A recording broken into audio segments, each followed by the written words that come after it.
All right, all right, all right. Storm or Starfire, then we'll keep it.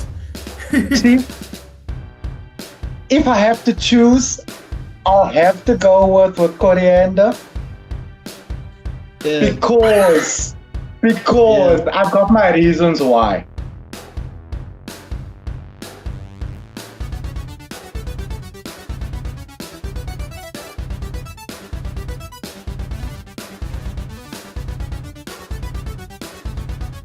Hey, what's up, you guys? Welcome to a very special episode of the Geek Spot. Yeah, I got it right. Woo! Yeah. Nice, go bus. You get to keep your job. For our dear esteemed guest, we may have or have not got a camera guy behind this screen who may or may not have the name Quilbus that we keep referring, because whichever intern we hire ultimately just gets the name Quilbus because it's a revolving door, because they never seem to last that long. So now Have putting several him in letters. don't, whatever you do, don't search my name up on Hello Peter. You might get your eyes might pop up. So okay. So anyway, we have a very, very special guest. Don't mind us laughing here. We are a bit. I personally am a bit awestruck, so I'm gonna contain myself. Oh, I forgot my props. Mm. Okay, blame Corbus. Come on, Corbett, get it together. Yeah. Manna, we brought you from Orania for you to do this. Hey. Okay. We have a very, very. I think personally for me, I'm geeking out. I was geeking out for the last 2 weeks anyway. Internally, if you see, I think the ending of the last Geek Spot, I said something that caught poor BuckMeister off guard during a period of time where he's supposed to be reflecting on his holiness. And here am I saying something like I'm titillating with excitement, and he's the only person who heard me. So for those Okay, introduction, Chief. for those who don't know what that word means, look, open a book. Now, I'm a millennial. And when I grew up in class, my teachers used to say, I'm not going to spoon feed you the answer. So go. There's your homework. Go look up what that word means. Yay! Welcome to millennial learning. Anyway, introducing one of the, I think would call him one of the central pillars of the industry in this country, is a bit of an understatement. I think it's like one of, yeah, he's the linchpin, one of the linchpins here. For us growing up on Super Strikers, for us who've read Kwezi, for us who, I think directly or indirectly, he's been involved in almost every single person's imagination in this country. Wow, that's high praise. In one way or another, we have so much to owe thanks to him. The animated series of Super Strikers that came from his work. Okay, before I start glazing him too much, you start calling me Krispy Kreme. Introducing Mr. Clyde Beach. What? Should I say Dunkin' Donuts? I think Dunkin' Donuts will be too much. Don't look at me like that, Behave! I vouch for you guys. Just to clarify, I only joined Striker from about midway through and worked on the comic books about midway through its run until its end. I think I worked on about 90 issues, which came out monthly. So yeah, but part of my job there it was always a team effort. You know, I always hold all the guys on the team in high esteem. If people know me, they probably know of Luiso. So Yeah. back in our striker days, Luiso sat right behind me. Well, I sat right behind him. We sat back to back in the bullpen. So a lot of my foundation days were built out of what I learned at Striker and the amazing people there. Still a lot of them Sounds are like still an quite action good movie. friends. Yeah, because I've seen, you know, one of those anime posters where one is on the front and the other one is looking over the shoulder from the back. It's like, Dude, that's partially how Quasi came to be. We were literally sitting back to back working on Super Strikers things. Like Liso was hiding Quasi pages under his Super Striker illustration pages. And then he like literally turned his chair and tapped me on the shoulder and he's like, hey, I need you to help me with this thing. And from there, you know, Quasi was kind of buff. So it's a Mission Impossible movie. You know? Looking out for the boss. So, okay, well, right now the disclaimer. BuckMeister Cool and Mr Extrodin are also here. Hi, guys. Yeah. I know we're part of the furniture. I was gonna get to that. Yeah, no, Tebello doesn't notice us anymore. We're part of the Wow.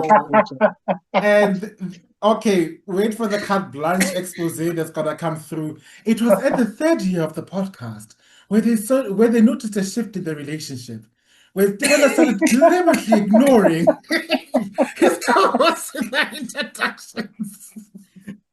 Is carte blanche still happening? I'll be there blurred out. You know, he used to introduce me all the time. They put you in the shadows, then they blur you out, and they change your voice modulator. Yes. I used to be All I'm fun. saying is, two of us, Manuel and Yaku, will also be on that episode. So Yes.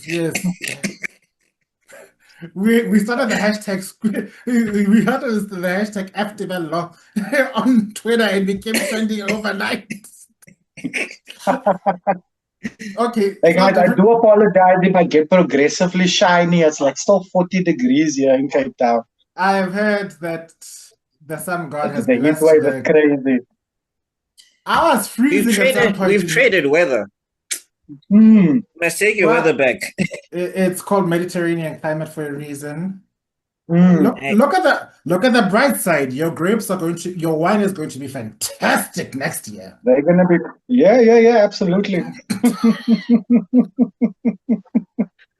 All right. As I was saying, I was about to introduce my co-host. We have got Mr. Extrodin from Mr. Extrodin Everything. Also May Brew, which is doing really well on the social medias. Oh my God, I've never seen so many comments fly.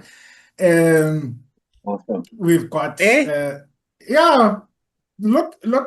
you should okay, don't get distracted by me. Keep going. Don't get distracted by me. Keep going. Okay, is it May Brew? Am I pronouncing correctly? Yeah, it's May Brew.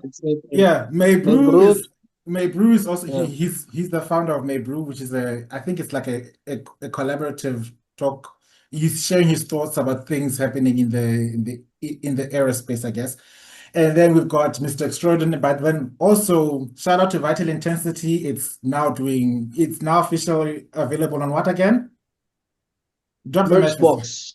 Matchbox is available. Vital Intensity is out. He's the author. It's doing really well. I've read it. I love it. So that's Mr. Extrodin for you. Well, I'm the creator. BuckMeister is the writer. Let me just make it clear. Yeah. Okay, so that's how you start going into another expose. I see it now. I'm learning from you guys. Okay, so always refer to the other guy. But I just wanted to shout out to Zanzi Nerds. I used to write for him, and then he took all my ideas. Zanzi Nerds is also doing quite well. Yes, Zanzi Nerds. Yeah. Yes. But he's got a lot of channels. Follow him. Just follow him and everything. Yeah. And then speaking of you'll which, find everything. And Cinema Soda and African Frame and all of that stuff. Yeah. Yes. Where I also make an appearance sometimes. Moving on. And Meister Geek from Meister Geek Media, BuckMeister Cool Reacts. And what was the other one again? Meisterman Music. That's my third channel. Meisterman Music. Yeah, where he made I'm Weeby and I know it. No, that's on Meister Geek Media. Okay. Oh, okay. So Kurama. What about our now defunct podcast, BuckMeister? Oh my gosh, it's still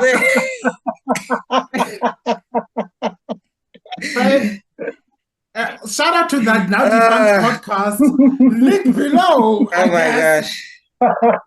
If you want to actually watch, I still have the episodes on the playlist out. It was called Geek Men So Shoot the Shit. It's still up there and everything. Okay, All 10 episodes. I want you to say the name again slowly. Geek Men So Shoot the Shit. Geek Men So I know. Shoot the Shit. I actually used to watch those that podcast, like before I even knew you. Bro. That's actually how I got to know you guys. Yeah. Awesome. And Well, fun fact. I've known Clyde, I think, since 2013, but I'm talking about like that podcast there. Yeah. Yeah, and then fun fact, that spun out of another defunct podcast, which I don't even know if I'll ever bring it back, which was, geez, why am I even forgetting the name now? Oh, geez, the Creative Podcast. Okay. Go on. I don't know why I blanked on that. That's where I interviewed Clyde the first time. So that spun into Geek Men to Shoot the Shit. Wait, there was a podcast with you two, but then there was a podcast where you interviewed him twice, I think, right? No, I interviewed him once. It was the Creative Podcast where I was interviewing a bunch of creatives across from America to South Africa to sometimes Zimbabwe, all over the place. Yeah. All right. But now that I do this, I don't see the need to do that again. So wow. I can relate. We can relate. Yeah. We do our rounds. now that I've successfully introduced everyone, Mr. Clyde, welcome to the Geek Spot. I hope you're going to have a hashtag recast T'Challa, Black Panther versus the Super Skrull, almost at 14,000. Sorry. Yeah. Links below, links everywhere. The links are just gonna pop up from all directions. Links are for everything you're talking about. Link City, links. You're gonna get all the links. You're gonna tell me that you're gonna be tired of links. All of the links are gonna. Your skin is turning orange. Oh my god! Orange. Stop talking. Your skin is turning orange, buddy.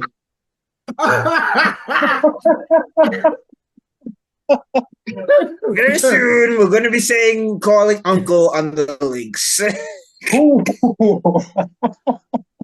Okay, let's not make this controversial. Clyde actually has a proper brand.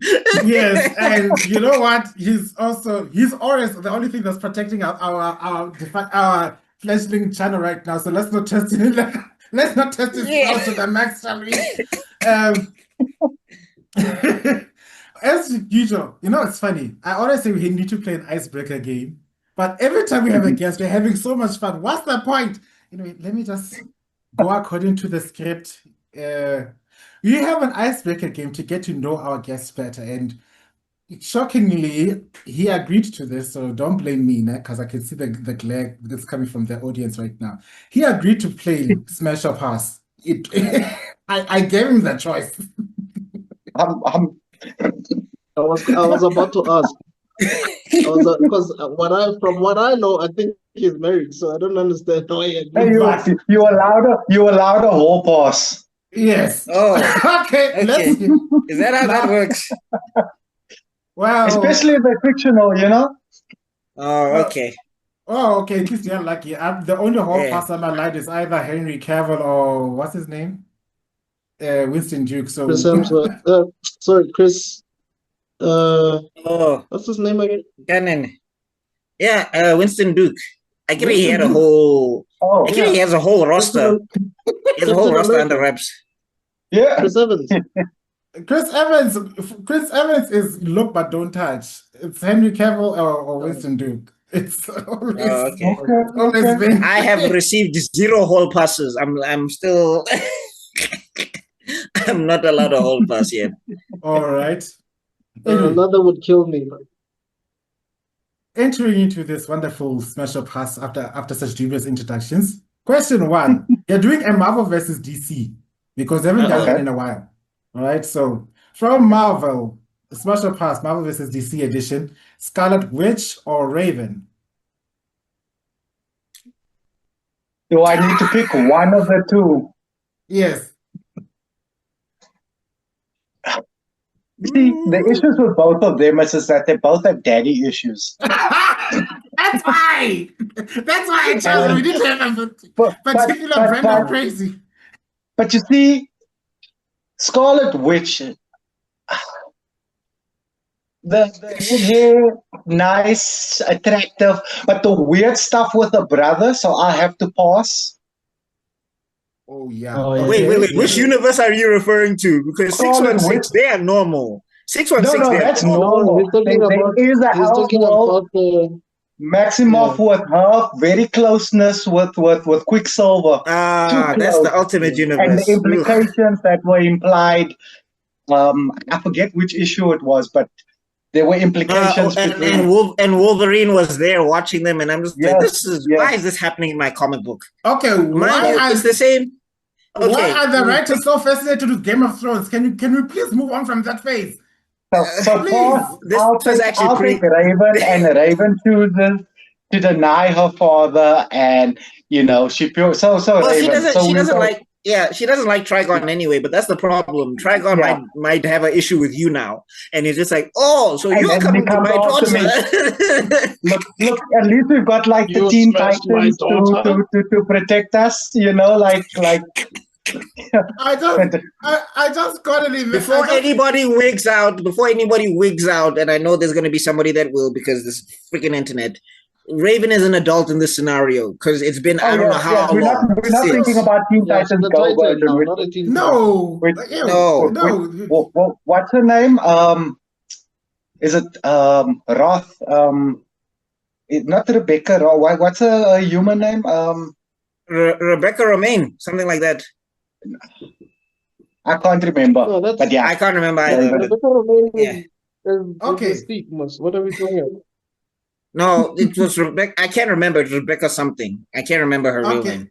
Dear viewers, even though the disclaimer is disclaimer, listen carefully. Dear viewers, if we can canonically accept that Nightwing is an adult now, if Nightwing is an adult, then clearly Raven, because the other one is also to the Starfire. Starfire is also an adult. I'm seeing this from an adult perspective because I've been watching them as grown-ups. Like 3,000 years old or some shit. But canonically, right now, or in the comics, with her relationship with Nightwing, mind you, she's an adult. They're both adults. Yeah, no, they were only teenagers in the cartoon. When they meet up, they are adults. They're adults, more or less. Yeah. Like he's just about to become Nightwing. And I'm not talking about that nonsensical New 52 Damian Wayne Raven relationship. That no. I hate that so much. I do not acknowledge it. I will not acknowledge it. That's why I hate Damian so much. I'm just like, he just came in and took everybody's shit. I'm like, dude, who are you? Are you a Nexus? We all know the truth. You sick fantasists. The only reason they aged up Jonathan Kent was because you're busy shipping him Damian. It's disgusting. Underhanded parts of children. I think myself and BuckMeister spoke about that, but that run of Super Sons, that was one of my favorite runs. I really enjoyed and them aging Kent up so fast, it threw a lot of stuff out of whack. Yeah. But anyway. Let's get to the next one before we get hung up here. I guess we're all going Raven because I'm no. I'm going Scarlet Witch. I knew it! My God! I knew it! No. I had a thing for Scarlet Witch since 2004 or 5. So before blink you before Elizabeth Olsen existence. Before Elizabeth Olsen. So Okay. Been having a thing for Scarlet Witch. She will blink you out of existence. Raven has more control. I don't want to be fighting Satan because I child her daughter. I'm fine. I'd rather do Scarlet Witch. There's this disturbing. I'm sorry. This disturbing joke just came into mind. When, like, you're busy having a date night or something, and she says, "Daddy, pass the salt," and then you reach out, and then you just see Trigon possess her body, reach for the same salt, take and look at you like, "Excuse me, what?" Exactly. The Teen Titans will have my back. Batman will have my back by proxy. He'll have a contingency plan for Satan, and I'll be fine. Yeah. Starfire's boyfriend is literally Nightwing. It's Robin. It's the closest thing to a better Batman, you know? All right. Sorry, that is blasphemy. Sorry, but you know. Speaking of Starfire, that's how we get the comments. Don't worry. Anyway, next one. Oh, I should have just changed this one. Why did I make this so easy? Because I already know BuckMeister's answer. I'm waiting. I want to veto this. Veto it. It's your question. Because it's Storm or Starfire. I mean, everybody knows the answer to that. It's almost boring. This is going to be controversial because I know what everyone else is going to answer, but I've already thought this out and I've already thrown a ton of hints. All right. Storm or Starfire, then I'll keep it. See, if I have to choose, I'll have to go with Coriander. Yeah. Because I've got my reasons why. Okay. I'm with you on that one. Aurora Monroe has, in certain scenarios, Black Panther on her back. You know, like... Exactly. And I'm not going to have that man after me. I don't want that smoke, bro. Starfire.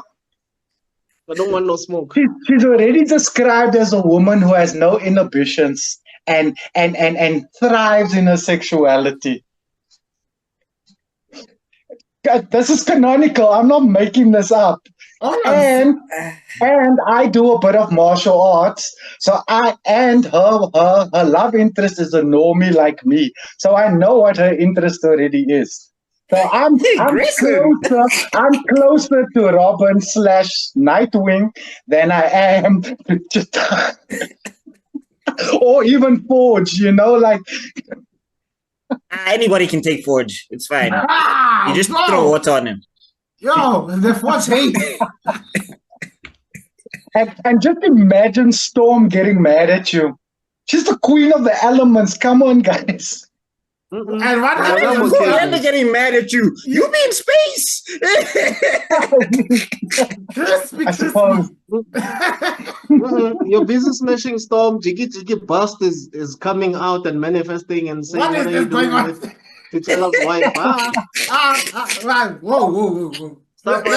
Let's get one thing straight. Aurora is a goddess in her own right. She can do whatever the hell she wants. Sure. You gotta tell me. And okay, she's been teaching in that frat house we call the X-Men for years. Are you telling me that nothing? Beast smash.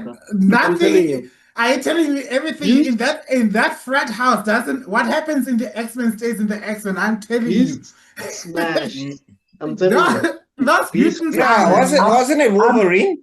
I'm sure she's joined the Jean Grey Cyclops Wolverine throuple a few times. I'm sure. Yeah.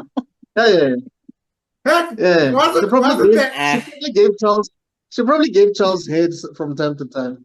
Oh Lord! Don't do this to my queen! Oh God! Wasn't there like a nightmare where T'Challa dreamt that Aurora was having a massive orgy with these people? At the moment he kissed one of these characters, Bast came out of the to give you context, they were dealing with Skrulls and they were under like mind hypnosis by some other dude. So T'Challa was having his nightmares, Aurora was having her own nightmare. And in Aurora's nightmare, she didn't have her powers and she had to get saved by T'Challa's family. And then they said, oh, you're going to be a Black Panther like us. And she was like, I kind of like being an X-Men. So it was nightmare scenarios. But me, hey, look, T'Challa, fit. Come on, dog. Are you not surprised that Charles Xavier just woke up one day and said, I'm gonna split the team into X-Men Blue and Gold? Where did that come from? Because after a night with Storm, I'm gonna make Okay, do not do this to my queen, Kim. Guys, we are celebrating your queen. We are saying she's in charge of her body. Yeah. She knows what she does with it. She is Mara Charles Xavier.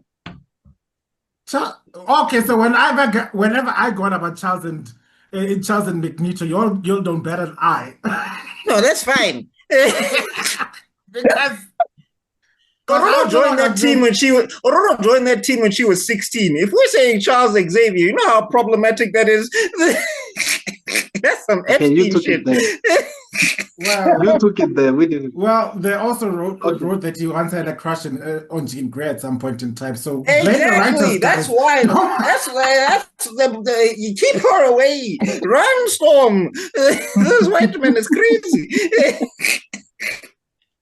Anyway, well, you know what I like about this is Special Pass. I'm nowhere near involved. I can't add any 2 cents about this or anything like that. I was like, you guys, Charles or Magneto, smash or pass. You already know the answer to the question. Yeah. Are you asking me? Or you're asking? No, I'm asking him. He has to be involved also. You already can't be feeling feelings alone. That's the easiest one yet. Eric, let's go. You know what? After X-Men 97, I was going to say the same thing. I've been the biggest Magneto fan.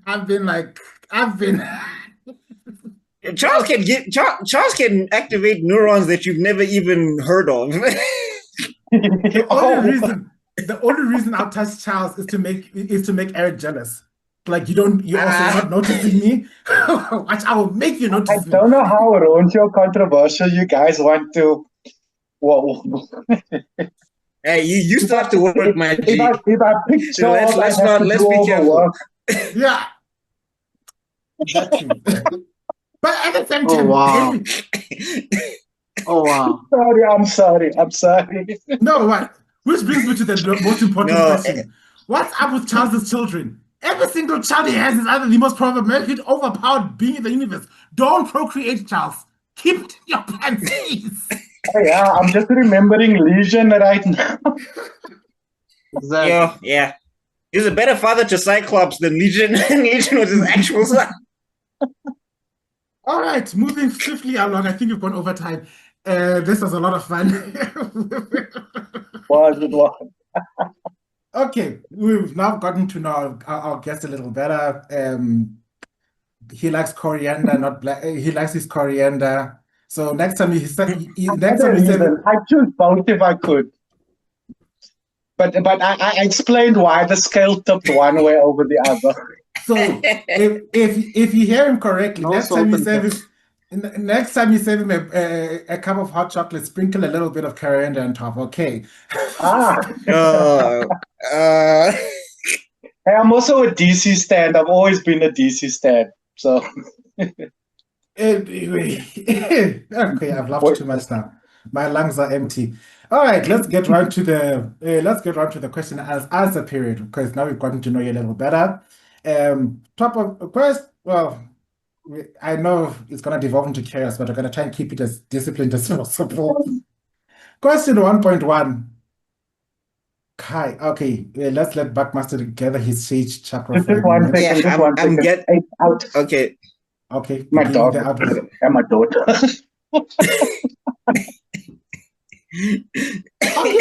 Oh no! Hey, Kai! Whoa, Kai! I was about to say something because he said the dog and the daughter walked in. Don't fight it. Kai. Have you watched Full Metal Alchemist? No. Question number one. Oh my God. What motivated you to leave corporate and start going down the creative path? Oof. Not this man taking the mic from me. Thanks for the question. It's an interesting one and it's fairly simple. Because I didn't finish university, I always knew that I needed to be a creative. It's been my goal, it's been my dream. I never stopped creating, I never stopped drawing, I never stopped making stuff. Like, I'm pretty handy, whether it's DIY things with wood, whether it's painting, whether it's illustration. It's probably the easiest thing because you just need to pick up a pencil and a piece of paper. I I dropped out and I started working in. I was first became a salesman, so I was like a really good salesman. I used to sell tech, computers, small business machines, those kind of things. I worked at fairly commercial stores. You'd know the names if I'd name drop them. From there, um, my wife was pregnant with my youngest son. Then I needed to make a change out of sales. So I started working for a big financial corporate company, for a medical aid company, actually. And I did really well at that company. So well that I got earmarked and they chose me to put in their management development program.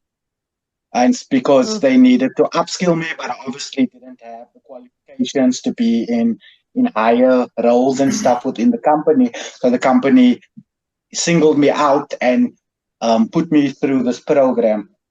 But at that point, I came to a nexus. I came to a fork in the road. I go through this program because I had already started it.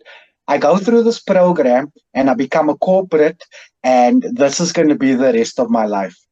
I'm going to climb this ladder and I'm going to try and take the CEO's job, like I'm going to go to the top and I'm going to be part of this. Just say the name of the company. Well, if let's yeah, let's be safe. That's a very common, one of these financial institutions.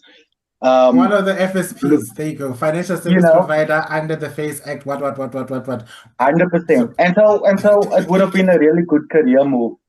But then I basically had enough material for a portfolio. I had drawings. I've never stopped. I had drawings literally at my desk at work, because during lunchtimes or breaks or when I was bored, I would still just be drawing.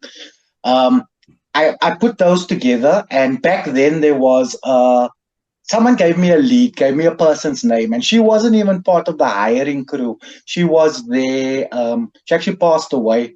And for Liesel, for me, she was the financial person, the production sort of management type of person who would get funding for shows and films and animation.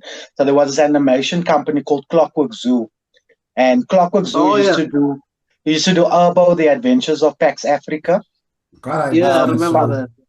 God, I just sent out my drawings to this place, and they sent me a test back, and I did the test, and I got selected to join the company. I started out as a background. Lawrence part of the team. Lawrence was one of the writers.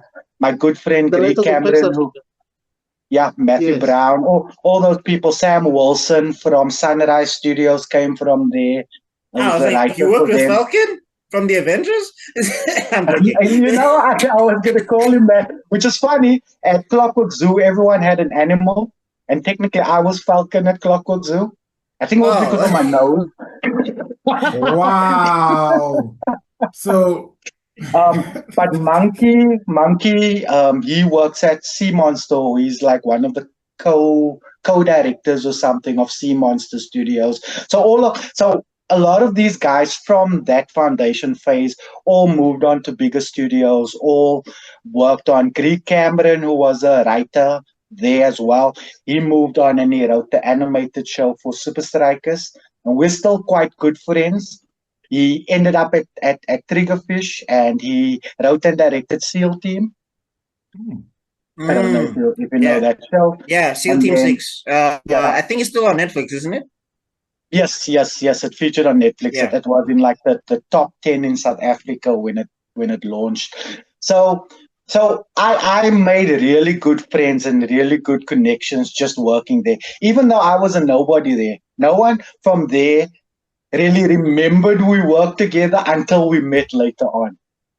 Because I was down in the dungeon, I was entry level, I just came in. Fortunately for me, I worked hard. And at that time, Urbo was done, so I worked on Caillou. The bald Canadian kid with Rosie as a sister. The bald annoying kid? Yeah, I worked on that show. So I worked on Caillou Now on the that I'm animated older, show. Caillou really annoyed me. I'm like, dude, Hey, everyone relax. gets annoyed. Hey man, he was the precursor to Saitama. Just put a picture of Saitama in his costume next to Caillou. I honestly thought that was an international show. I didn't know It that it was was an done here. international show, but it was subcontracted down to us. It was Cookie Jar Entertainment in Canada, and they subcontracted it down to. We were down at Longcliffe Studios at that time, and so Caillou. Yeah, And okay. then after Caillou ended, most people on that their contracts ended. But then I don't know, maybe I was a good worker. They kept me on, and I got moved on to Flores Dragons, which was a Disney Junior Ooh, show.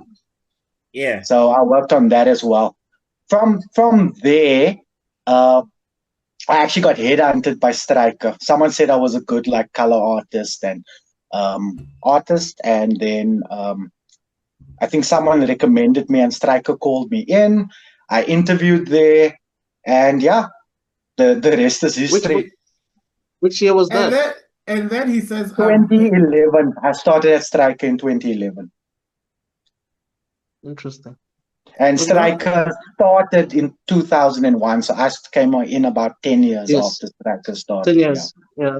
Yeah. Because I think by the time you came in, that's when El Matador and all those other characters were introduced, right? Because I know they were not introduced from the beginning. I think they were introduced after a lot. So the time I started at Stryker, and you'll notice the progression of the comic book as well. The animated show had just started as well, just after I started.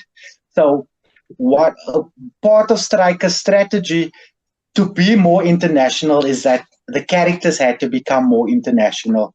Lot of we had this issue when we were pitching Kwezi as well to Netflix and sorry. Okay, keep going. Yeah, keep going, Clyde. When we were pitching to like Netflix, is like one of their concerns is, or to these sort of showrunners, their concerns is, oh, if your show is in a South African voice, your international audience might struggle to understand it. If you're speaking in colloquialisms, they might, and that was one of the things that myself, Loyiso, and Mohale stood on.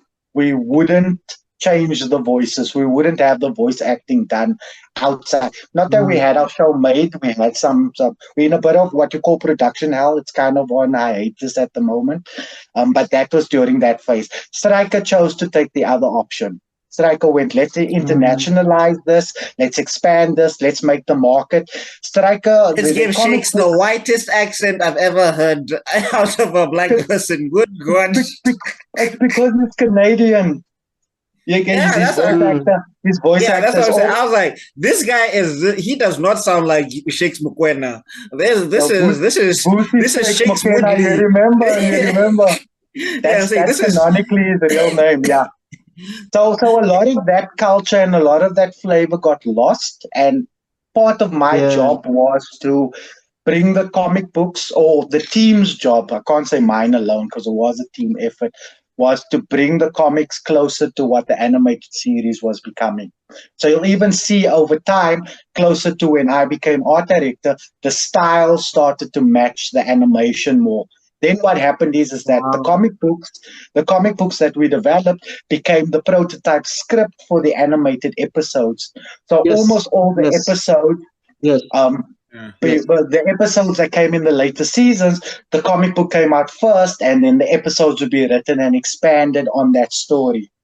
So like which is kind of crazy. Reading the Twisting Tiger storyline, where he had his former team.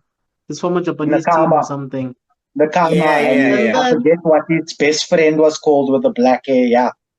Yes. Even we fixed the coach of Nakama, because Nakama is supposed to be a Chinese team, and they used to have him dressed and look like Japanese.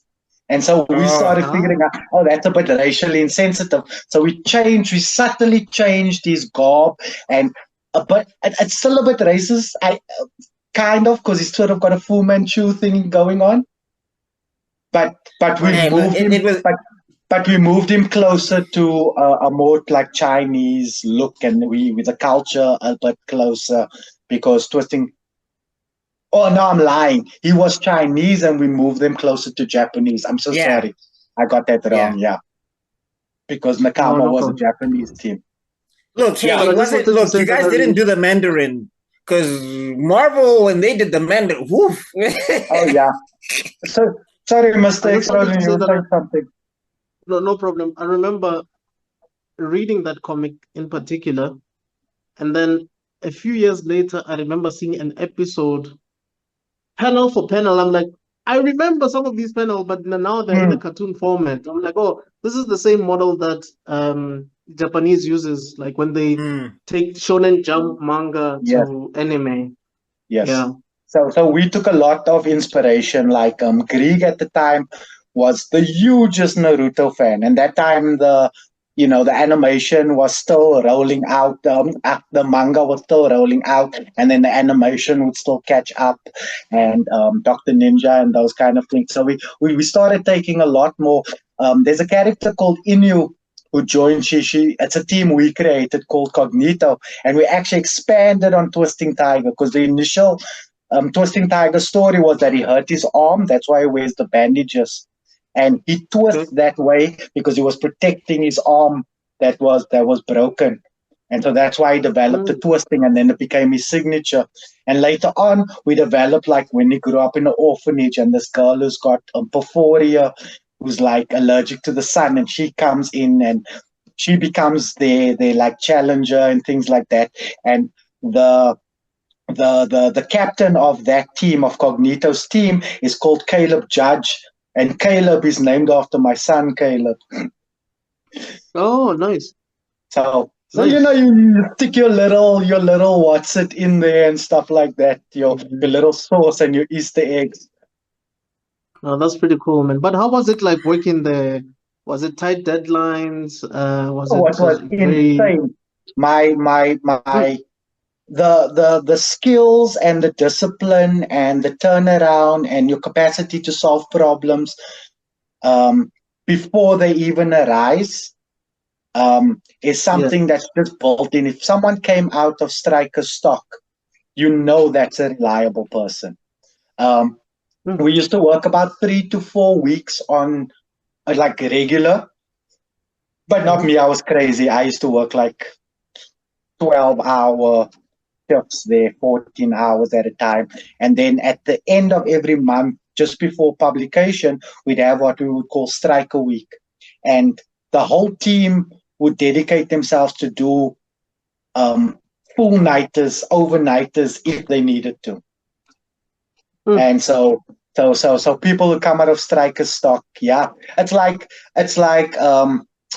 one of the people, because after I got into like the managerial or supervisory roles there, I tried to change some things, and I hated the idea that people were boxed into roles.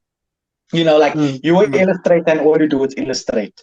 You were inker, all you do is ink. You were a colorist, all you do is color.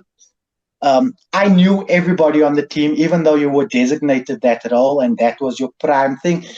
Everyone could do more than what you were allotted. Right. So Yeah. I tried to be, if let's say an inker was sick, instead of piling up your work for you, if one of my colorists is ahead of schedule, would you mind helping to ink? And you learn a skill and a tool, and you learn. Exactly. I wanted everyone to know the whole production pipeline. To be an all-rounder. So Yeah. so much so That's that yeah. one of my inkers actually ended up going to GenCom and becoming the head of color at GenCom. Wow. So that's pretty cool. It's very cool to have Yeah, Yeah. but that I mean kind of that's the whole purpose of a manager, isn't it?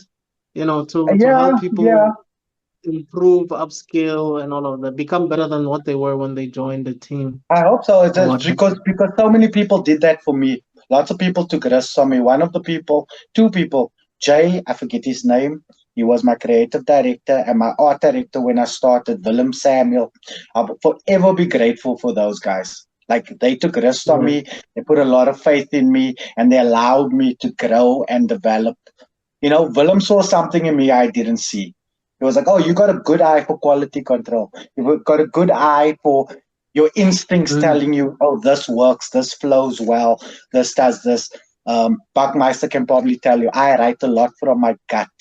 I intuit a lot of what I do. I know there must be a rational reason why I feel that way about it, but sometimes it's just intuition.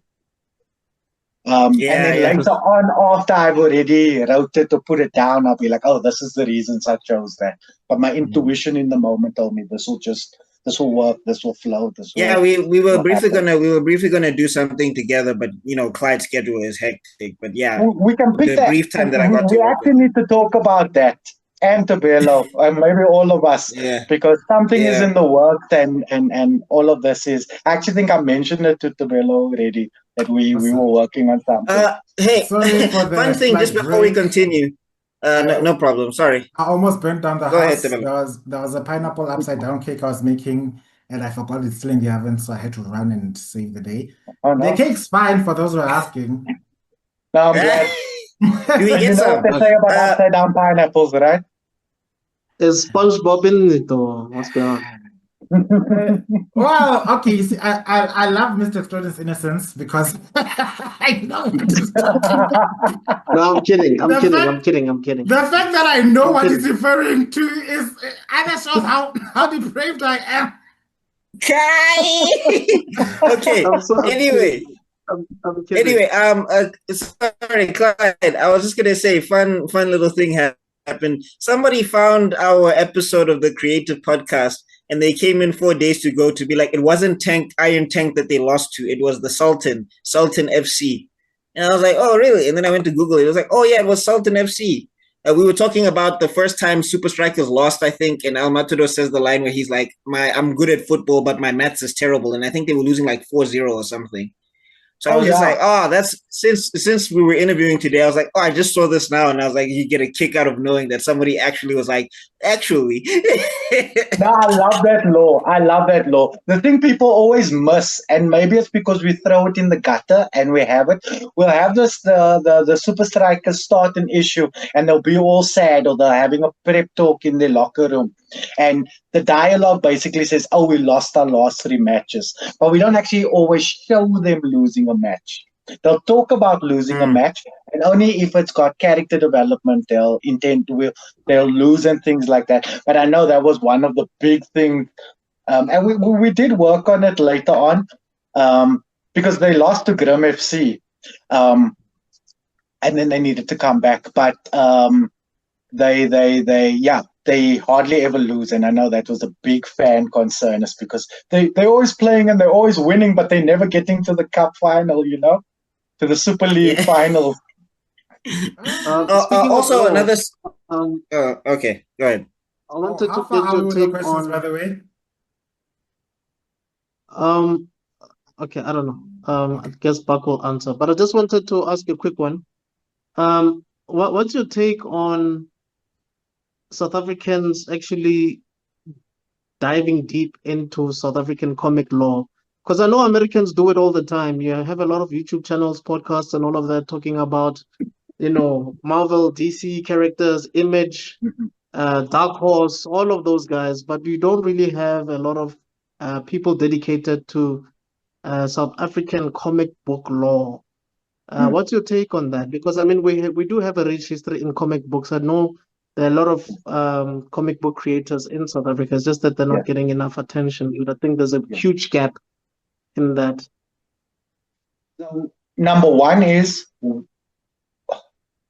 I'm working on some things and trying. I really am. I'm trying hard to solve the last problem. I'll touch on the first thing. I'll touch on the last thing first, and then go back to your question, because that's quite a controversial one. My answer is not an answer everybody will like. And I've spoken about this on panels before. But the answer to your last question is I'm doing my best, and I'm trying certain things. And something might be shifting, but we don't have independent publishers who cater to the type of material that our audience wants. For comic books specifically, we don't have models in this country that serve our fantastic comic book creators. Our comic book creators are creating indie in rooms. They're just driven purely by their passion. And my big thing is that if we're going to represent ourselves in an international market, we need to get our quality, our writing, and we have the capacity to that top notch. Problem? Funding. Problem? Money. Problem? Start capital. Problem? How do you sell it? How do you get it published? Who's going to merchandise for you? Who's going to advocate for you? Huge problem, and no one has solutions to this. As of yet. Like yet. And I know lots of people are working at it and looking at it, but no one's come up with a sustainable solution. Kwezi likely, and people like Triggerfish, we likely came closest to solving that, but our publisher wasn't. Our publisher was absolutely fantastic, but they weren't equipped for comic books. We were marketed and sold as YA children's books. We spoke at schools, speaking to a demographic that was 10 years old, that was looking at the pictures, often kids that didn't even speak English. But fortunately for us, Kwezi was translated into all 11 languages, French, German. It's in the Smithsonian. So it's done its rounds, and our publisher did fantastic for us. But that publisher can't do that for everybody. And certain creators don't necessarily have the aptitude that more than me that Loyiso has. He's a fantastic face. He's charismatic. He's front-facing. He's incredibly talented. He's a natural leader. He's incredibly talented in more than just one sphere. He's not just recognized for Kwezi, he's recognized for his work in the arts as well, in the fine arts, his gallery work. Whatever he touches, he turns to gold. And I was lucky enough to go on that journey with him. Other hand, Mohale, award-winning writer. We just had the right people together at the right time. I'm going to hoot my own horn. I'm the quiet, sometimes brains behind. I'm the unfiltered ideas guy. I go and I just spit ideas, and then Mohale and Loyiso go, that's a good one, that's a good one, that's a good one. Throw the others away. Let's use that. I'm the open faucet, and they were the stuff. So basically, you're the Hank Pym of the Avengers, and there's the Tony Stark, and there's the. I suppose in some ways. Because in the big grand scheme of things, Hank Pym was just an inventor. He liked being in the lab more than anything else. Where Tony Stark could do lab work, could do engineering work, but he also was in front of the camera, limelight and everything. Just 100%. Don't make Ultron, please. Anyway, I suppose maybe I was Ultron actually, but I it's always been for me very difficult to define my role. Like I never chose a niche. Like I suppose I was thrown into a niche that I'm a fantastic colorist.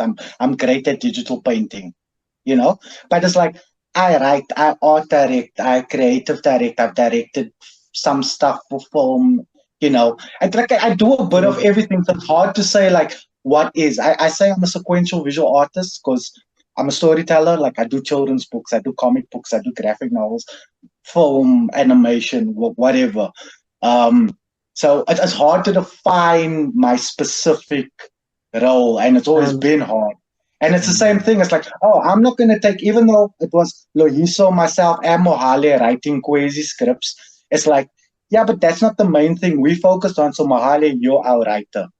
Even though like we're all developing we're all story plotters together, and we're back and forth like that. So that's the one thing, the issue with publishing in our country. And I do need to talk to some people because something major has sort of happened, but we'll touch on that again, and maybe some things in that sphere will change soon. But on the other hand, about people getting into comics and the law of comics, there are actually very few of you guys. Very few people who actually read your comic for the content and what the story is telling you and the lore of the story and the mythos of the story. I found that people on panels that want to interview you about your story, they like the idea of your story. What's your political angle of your story? Even if it doesn't have that, what's your story as a creative behind the story? They don't often they don't care about your story. They care what your story represents. They've never even read your book, but it'd be like, oh, this is a book representing black culture, and it's got so much representation, and it's this and what's your political angle? Oh, Azania is a strong woman in your story. What's your angle about writing her and things? It's like, have you read a story? Do you know where it's going? Tell me about the spear who pierces darkness. Like, how does that? And they won't be able to tell you. They won't be able to relate. Yeah, it was kind of weird because I remember when I was reviewing those books. My reviews are still up there, and I might do a re-review just to get it back into the algorithm or whatever, because I have the books over here. I even have the one you signed for me. But anyway, yeah, I just remember. Don't mind me, just product placement. Yeah. Open to the back page quickly. Oh, okay. And just show it to the camera. Oh, who's that handsome devil laying on the bottom? No, but I was just saying, like when this stuff was kind of coming out and everything, I remember being the only one who was kind of bearing the leads on the story itself.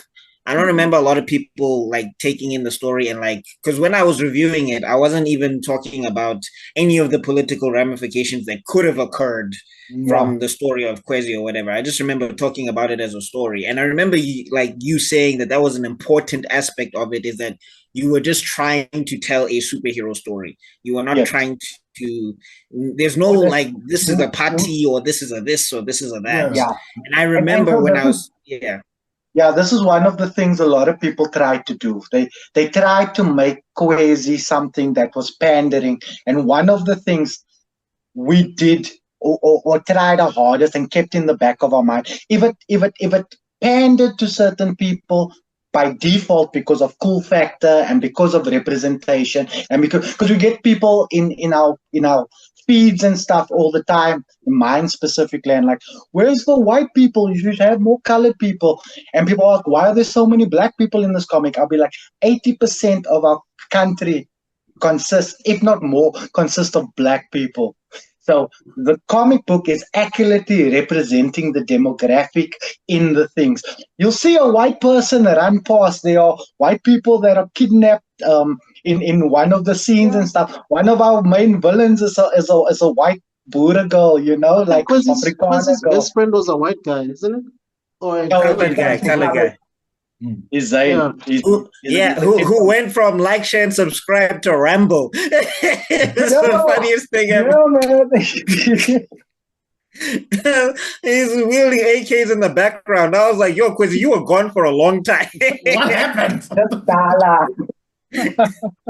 That's what we wrote on the back of his vest.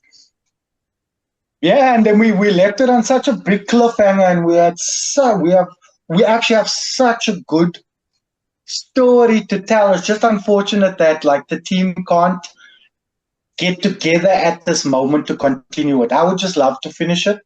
Look, you saw how long people waited for Bleach. Don't worry. Yeah. And so Hunter, forget Bleach, brother. Hunter. You know those hiatuses? Yeah. Hunter. And people are still waiting for the One Piece to actually be discovered. Somebody said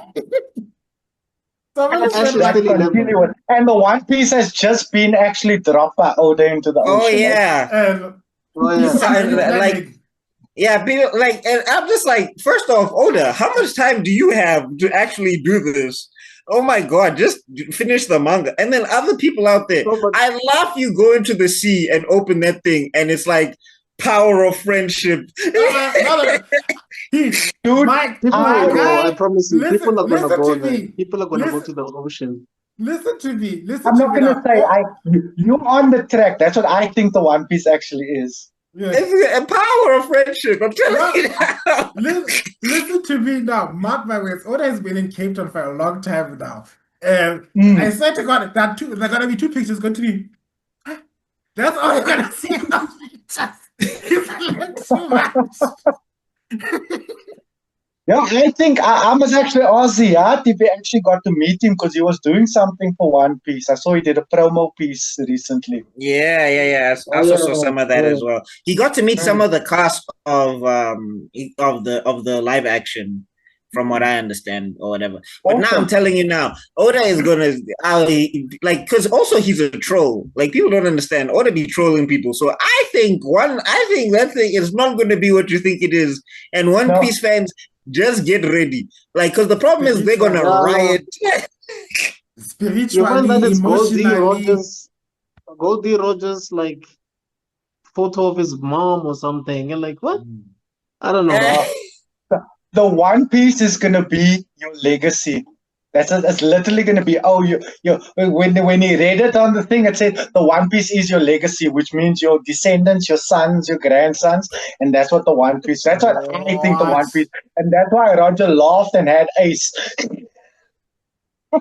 Watch as the world burns. Anyway, how many questions have you gone through all the questions on No, not I got the other one here. So I was following you on Facebook, and I know that you're working with Black Native Studios. Yeah. And that stuff Yeah, looked only fire. get into that one now. Hey, relax, Kai. Yeah. So I wanted to know, how did Black Native Studios happen? And I saw some of your background work. Are you not doing any character work for them as well? I'm curious about that. But just your relationship with Black Native Studios and Ubuntu and that project, because it looks amazing. Okay, so From back to again, front. should I go from back to front? Yeah, well, I'm Should I saying go it from- looks amazing from the background to the characters. But yeah, anyway. Awesome. So,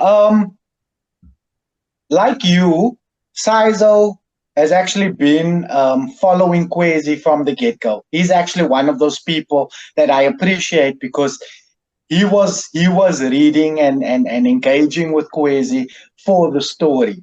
He was asking us what's going to happen next, and that's when he was still like, we met him when he was like still a youngster. I think it was when he was a student or something like that.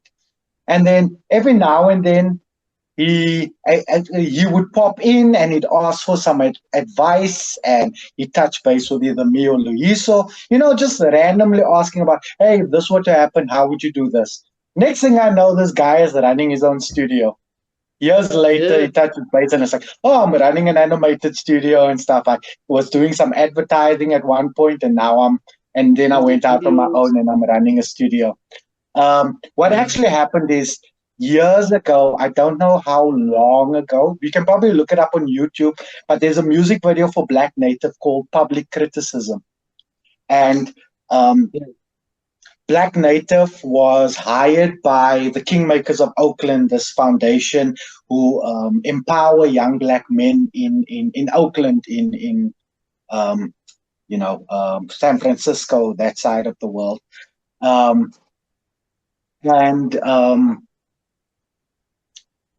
They were doing, what was it called? Not Black Excellence, not Black Power. I forget what the album was called, but they had like this album under a banner, and there were four music videos that needed to be made for it. And Saizo reached out to various people because to do all four himself was too much. So he subcontracted music videos to various people to make various teams. And I was selected for Public Criticism, and I put my own team together, and he actually gave me my directorial debut. So I wrote the treatment for that music video. I storyboarded it. I did some of the animation for it, character design, background design, all that kind of stuff.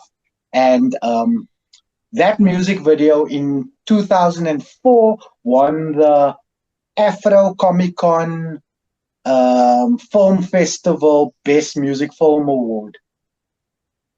What year was that? 2000? I was like 2004, 2003. It was a little bit ago. It wasn't all that recent.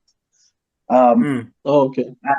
And it actually won an award. And from there, because of my background artwork, I worked on Sizo's music video as well. I did the background art for his one that was called "I'm a King."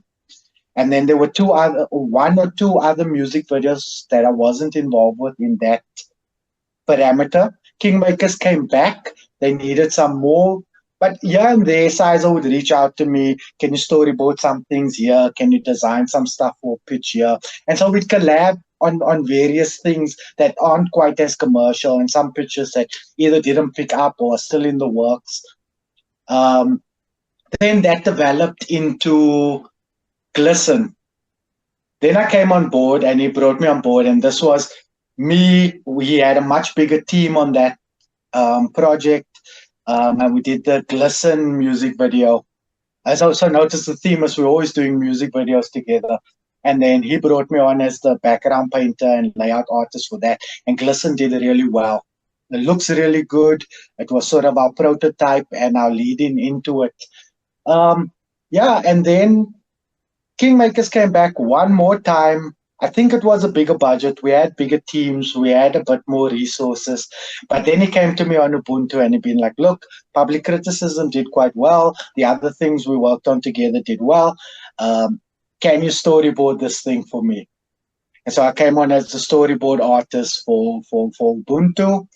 I did initial concept art for it as well. So like, digital paintings for the style, the look and feel, and some of the early BizDev. And I think that's why it looks more cohesive, because I got to work on the front end of the project, some concept art, the storyboard, so I knew how the story was going to flow. I imagined the environments and where the characters were and how the mechanics worked through the storyboarding. The only place where I wasn't quite as strong, but why am I blanking on the guy's name?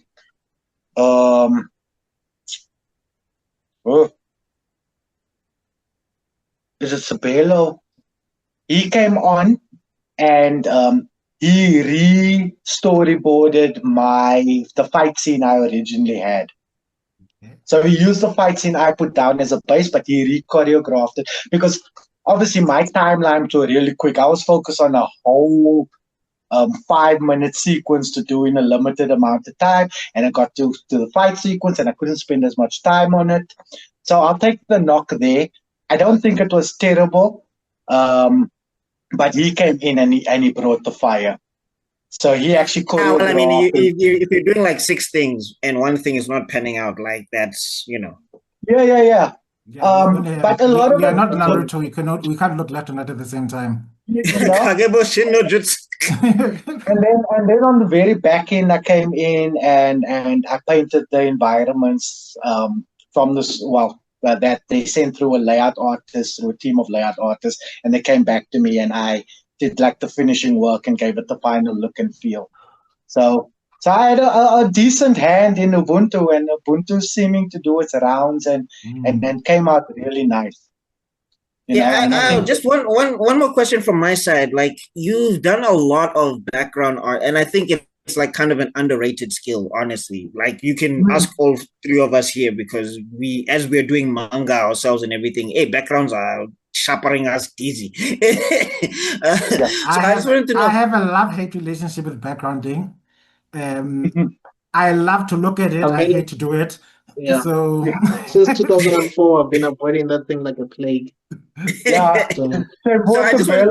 When I was looking at your, I suppose it's a manga. Let's call it a comic book. Let's call it a comic book. When I was looking at your comic book, I actually had some notes on the backgrounds and environment. Yes, you did. I got the full dissertation. Page 1. Yeah. But I wanted to ask, like, what's your like your approach to backgrounds or whatever, and do you have any tips that would make it easier for like an indie artist who's like, maybe they have to do this by themselves, maybe there's like some, not corners or whatever, but just some things we should best practices we should keep in mind as we're backgrounds. Like, I remember looking at the Black Native video, like, you even set up like a mood board or a color board to make sure that the colors harmonized and everything.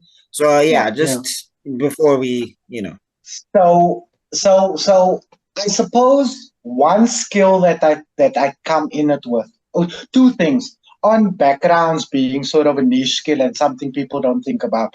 I think that's one of the biggest problems in the creative field. Everybody wants to be the illustrator because the industry only knows the illustrator, the writer, maybe the publisher. No one cares about the letterer. No one cares about the color artist. Like some of them, and the inkers, some of them get credit, but no one cares about the guy who did the lines. They only care about the guy who drew the pictures and the guy who wrote the story.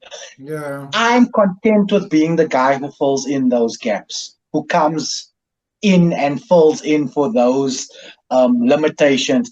And in order to do that, you also have to have a holistic. I tried for a long time to prove to the industry and prove to the world, I'm more than just, because it plagued me as well. I'm more than just a colorist. I don't just color, because my first credit in Poesia is colorist. You know? And then, and that's what you get, and that sticks with you. Your very first credit you got on the first issue is what's going to stick with you, and you're going to carry it with you. And I tried to shake it so long. Now I don't care anymore. I know I can draw. I don't draw as good as Loiso. I don't draw as well as a lot of my colleagues, friends, networks. Okay, that's just your opinion of you, Nick. I just want you to know that. That's your opinion of you. And a lot of people think my style is too commercial, which is fine. It works for what I need to do. However, it's very commercial, Okay.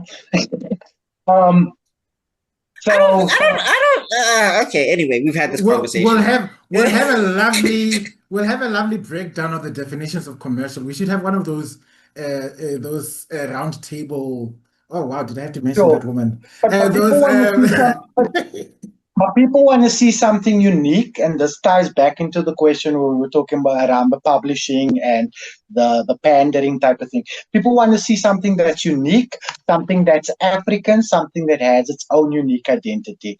The Hidden Hand and Lesego, they do that super, super well. Panda, why am I blanking on his name? Who works with Panda? Concept artist, paints now as well. I'm getting started. Why am I blanking on his name? It happens when you're live. It happens whenever the camera's on. Artist. We literally filmed the Ubuntu behind the scenes in their studio. Geez, what's his name? Sorry, I'll get to it and I'll get back to it. Sorry. Okay. Comment below, because I know someone is going to watch this and that is going to it's so. Yeah. Okay. We'll wait for you. I know it starts with an M. I'm just blanking on his name right now. Maluleke. No. No. Not Terrence. Terrence. Why did I say M? Terrence. Terrence Maluleke. Yeah. Great artist. Yes. Great artist. Yeah. Great. Absolutely fantastic. Really good, unique style. So this is what people want when they see, then they can tell immediately, this is South African. It's the same like how you can tell French anime from Japanese anime. The Chinese and the Japanese, very similar, different names, but they look very similar. But in the culture, in the style, in the flow, in the execution, the difference comes in. And that's how I think about my work. Anyway, we're coming to background art and easy hack. Use blurred backgrounds. Or take the manga approach. Use speed lines, have enough interest, make sure your composition is good. That have your background serve the composition of your pieces. And think the 10-30-60 rule. Excuse me. That's your sort of Fibonacci, your golden mean sort of thing. If 10% is black, 30% is shaded, and the rest is the 10% is white, or reverse. Switch that around in whatever way. So first think in contrast and in composition for your shots. Then the next layer you can add onto that is color theory. So think about colors that are complementary. Green is complementary to red, orange is complementary to blue, yellow is complementary to purple, but it also needs to be their hues and saturation need to be opposite as well. So if you're using a bright yellow, you need a desaturated or saturated, more towards gray purple to make the yellow pop, or vice versa. And using those balance of lights and darks and the chronos and things like that, colors, that makes your colors complement. But what people often forget is that your backgrounds also need to complement your characters. And when you're doing something in animation, you'll see it in anime all the time. The characters are quite simple. So the backgrounds do that 60-30 thing by being complex. But so complex that it blends away, so the simple characters stand forward.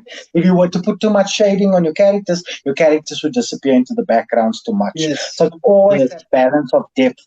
So a trick in comic books is if you have elements in your foreground, you use much thicker lines. Your characters would normally be in your mid-ground and things, so you use a lower line weight, and things that are further away, you use a much lighter line weight.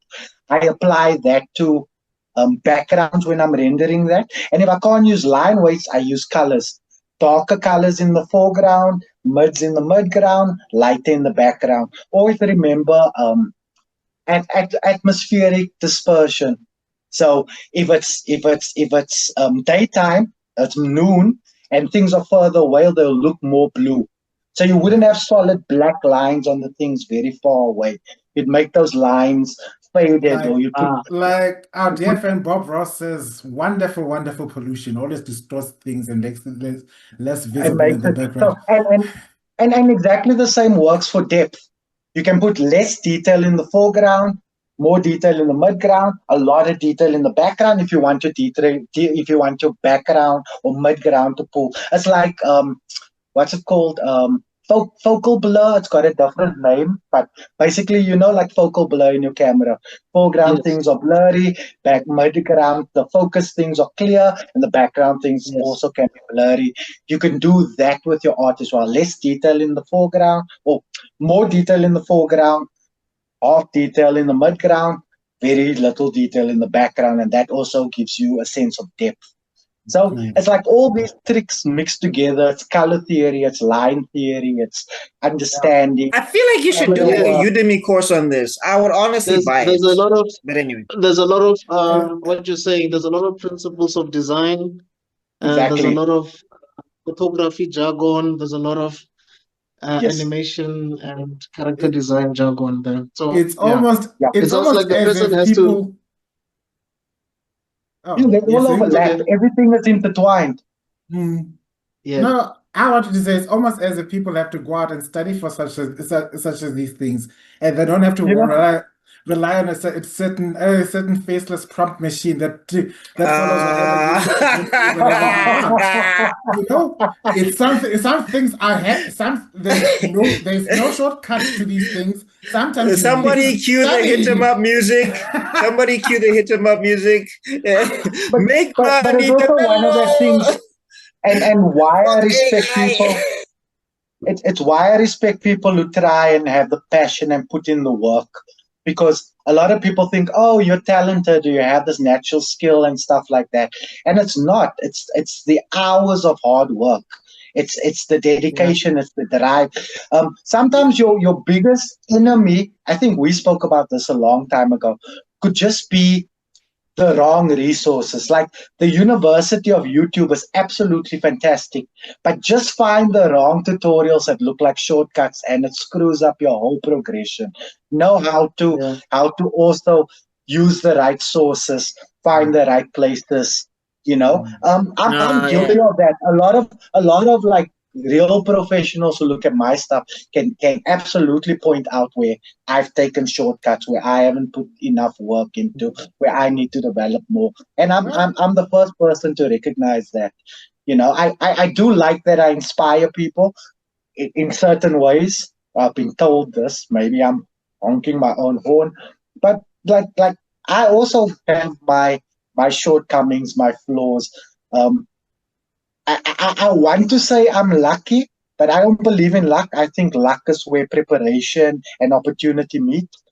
So, so I be just wanted to prepared say, when the To opportunities hit you. to quote a certain character, I and I'm just gonna wanted say to it say, again, no one starts in heaven, not you, not me, not even the gods. However, that vacant throne in the heavens will be henceforth be occupied by me. Anyway, All right, Eisen. Sorry, Kim, you were saying something.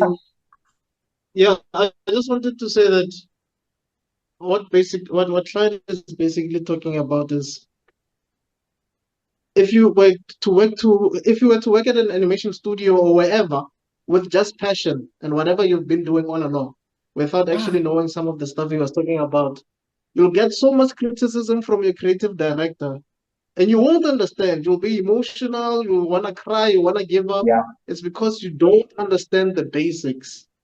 But when yeah, you grow and mature as an artist or whatever you're doing and start thinking the way he does, you'll understand why you're going to be criticizing the one under you. So that's what it's yeah, about. Like, you'll have the passion, you'll have the talent, but you don't understand the basics, that terminology that he was talking about and stuff yeah. like that. it That's all what differentiates You get Samurai passionate. Jack. How Yeah, you get passionate because you get feelings. You get attached to your art. Something Lesego used to say all the time is kill your darlings. I used to say slaughter your babies because I prefer it that way because that's how it feels to me. But but um but kill your darlings mean don't get too attached to the things you've worked on because we all suffer from the artist curse. And that's an amazing curse, but it's a curse. The artist curse, if I can explain it to the audience, is that as you're busy working on something new and learning while you're going, you'll always look back at it and think, "Oh, that's so bad." You'll never be where you want to be because you're always improving while you're working. it's So the once things you look to back at quote will always to look terrible to you. You'll never feel good enough because you're constantly improving. But um that what Mr. Extrodin said now, it's like so mm, important is that all artists, you need to have an ego to be an artist, and we all have egos as artists. And I know artists sometimes want to deny it, but we do. So criticism becomes hard, but we need to learn how to be able to take criticism.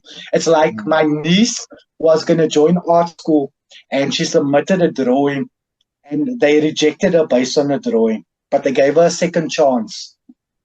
And then, but she had to show them she could improve this within a week. So she came to me for help. So I told her, I am not going to draw this thing for you. And yeah, are you ready for the emotional the journey you're going to go yeah, on? Because you're asking yeah. me now to art direct a piece of your work. And you're not a child anymore. You're 19 years old now. So Uncle Bankai. Clyde that you knew, is not going to be that kid gloves Uncle Clyde now. We're going to talk about art now. And I tore things to shreds. I tore it to shreds. The hair looks bad. The eye looks fine. The hands are wonky. Change this. And I didn't tell her exactly what to do. I just, because she needed to learn through the process. And she got into art school, mind you, by the way, Oh, afterwards. nice. Uh, uh, uh, um, I was just referencing to the definition. It's like to quote Bob Ross, it's like I hope you get afflicted with what one refers to as terminal disappointment. Every single you know, artist is terminally disappointed in their work. Everyone would look at something and say, "This is the best thing I've ever seen," and you will always see the mistakes you made on that piece yes, of paper. You will never see what that Look, other look, person is look how seeing in many that times. previous. Look how many times George Lucas has been re-releasing Star Wars and fixing CGI. exactly, Yeah, like exactly. No, but that's why also keep your old sketchbooks. I was just gonna say, like, for anybody out there, this is one of my first. I don't even know if you can see it. I think I'll I just see if can't I see can it even right turn now. the. Sumo, your your background is mercifully protecting your ego. Oh, we almost saw it. Uh, Let me see. Can I turn off? Let me see. Can I turn off my background? Can you? Yeah. take your book back slightly back from the camera All because we right. can't see anything. Let me see if I can just turn off my background. Let me see. Let me see. Is it adjust background and effects? Still can't see it, man. I can't see. So okay, there we go. There we go. I'm No. gonna turn it off quick. Ah, Can you guys see that? That's some of my first drawings. This is how bad I was. And look at the progress. Yeah, but you meant to be bad at the beginning. You can't just be good at the start. Let me see if I can find something I drew a long time. I should find my flip file is all the way in my bedroom, and it's always there haunting me saying. Yeah, but the point being is that, as Kim and Clyde were saying, one, everybody starts somewhere. Two, you're gonna be bad at it, and three, it's gonna take you some time to get to where you want to go anyway. So that's why you can't be. Oh my gosh! Wow! I actually have that. I actually got that I got that at Striker. They gave it to me. But I'm saying that's why I would say for even though. High school, that's how bad I was in high school. I think this is like my file that I had. Wait.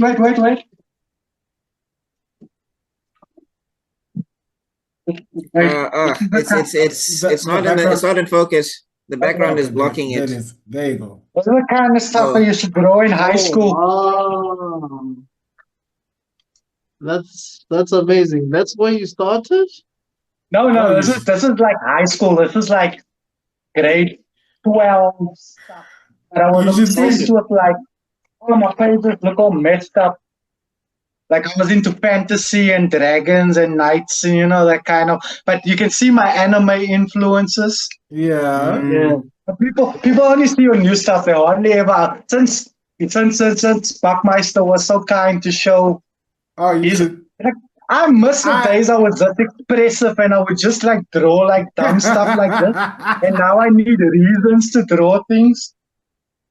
Like in Anubis, I think I was into Egyptian mythology. Okay, I should probably find my better sketches because I really started off on a bad foot.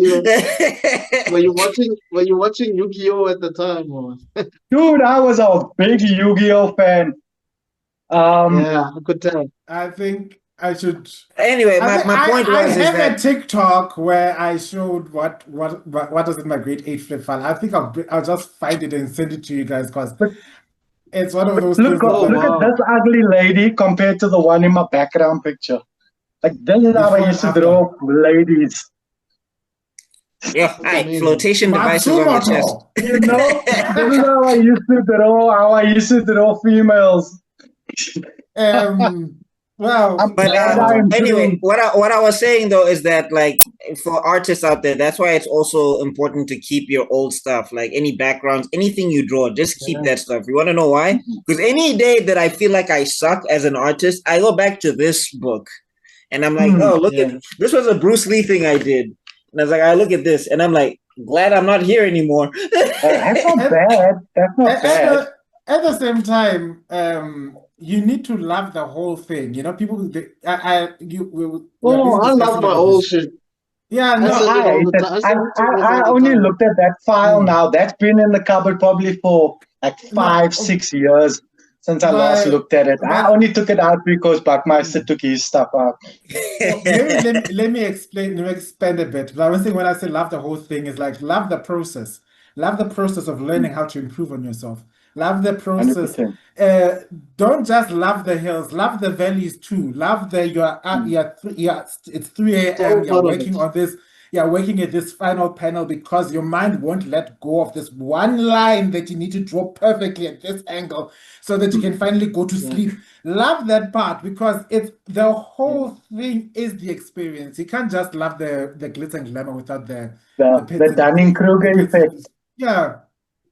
The Dunning-Kruger effect, the what is it? The mountain of stupidity. Yeah. That's when you have the ego, the drive to do whatever because you don't even know. You're not even smart enough to know you don't know that you don't know. And then when you start doing it, you start to fall into the pit of despair.